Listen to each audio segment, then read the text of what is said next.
কানপুর টেস্টের প্রথম দিন জাকির সাদবানদের মাঠের পারফরমেন্স বিবর্ণ হলেও মাঠের বাইরে দারুণ পারফরমেন্স করেছেন বাংলাদেশ দলের সমর্থক টাইগার রবি। গ্যালারিতে ভারতীয় ভক্তরা তাকে মারধরের অভিযোগ করলে সেটির সত্যতার কোনো প্রমাণ মেলেনি। প্রত্যক্ষদর্শীরাও বলছেন তার গায়ে কেউ হাত তোলেননি, অথচ অসুস্থতার যে নাটক তিনি করেছেন তা ছিল একদম নিখুঁত। অস্কারের দৌড়েও টিকে যাবেন। রবির অভিযোগের পর সেখানকার সিসিটিভি ফুটেজ চেক করে স্থানীয় পুলিশ। রবির গায়ে কেউ হাত দিয়েছে সেই প্রমাণ পুলিশ পায়নি। সিসিটিভির ক্যামেরাতেও পুলিশ এমন কিছু খুঁজে পায়নি। শরীরে আঘাতের চিহ্নও নেই। হাসপাতালে নেওয়ার পরে তিনি সুস্থ হয়ে যান। এরপর তাকে স্যালাইন দেওয়া হয়।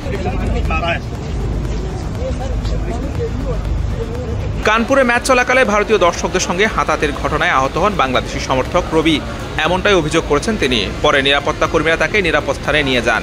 শরীরে বিভিন্ন অংশ দেখিয়ে আঘাতের কথা পুলিশকে জানান রবি। পরে মেডিকেল দলের সঙ্গে তাকে হাসপাতালে পাঠানো হয়।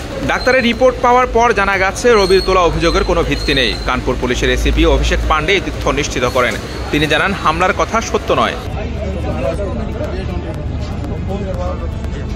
রবির দেওয়া তথ্য মিথ্যা নিশ্চিত করে তিনি বলেন সে শরীরে পানি শূন্যতার কারণে অসুস্থ হয়ে পড়েছিল। পুলিশ এবং মেডিকেল সাপোর্ট টিম তাকে জরুরি ভিত্তিতে সহায়তা করে এবং হাসপাতালে নিয়ে যায়। তবে সে এখন আগের থেকে ভালো অনুভব করছে। তার আনিত অভিযোগ পুরোটাই অসত্য। কোনো ভক্ত তাকে আঘাত করেনি।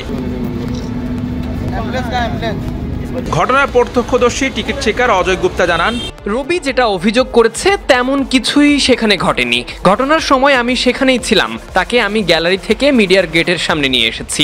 কেউ তাকে আঘাত করেনি, সে নিজেই পড়ে যায়। পরে পুলিশের সহযোগিতা নিয়ে তাকে আমরা নিয়ে আসি। সেখানে প্রাথমিক চিকিৎসা দিয়ে তারপর হসপিটালে পাঠানো হয়। চেন্নাই টেস্টে ভারতীয় সমর্থকদের বিরুদ্ধে উগ্র আচরণের অভিযোগ এনেছিলেন বাংলাদেশ ক্রিকেট দলের সমর্থক রবি। ওই টেস্টে তাকে স্টেডিয়ামে বাংলাদেশের পতাকা ওড়াতে দেওয়া হয়নি বলে অভিযোগ করেন। কালো ও হলুদ রঙের বাঘের পোশাক গায়ে টাইগার রবি নামে পরিচিত পাওয়া এই সমর্থক এবার ভারতীয় দর্শকদের বিরুদ্ধে মারধরের অভিযোগ আনলেন, যদিও সেটার সত্যতা মেলেনি। নাজুক পরিস্থিতিতে এই ঘটনা দুই দেশের সমর্থকদের উপর সুস্বাদু বাদাম, তিল আর স্বাস্থ্যকর গ্লুকোজ সব মিলিয়ে প্রাণ পিনাট বার। স্মার্ট কিছু খাও। নেতিবাচক প্রভাব পড়বে বলে মনে করেন ক্রিকেট সংশ্লিষ্টরা। Hussain Arman, BD quick time, Kanpur, Bharat.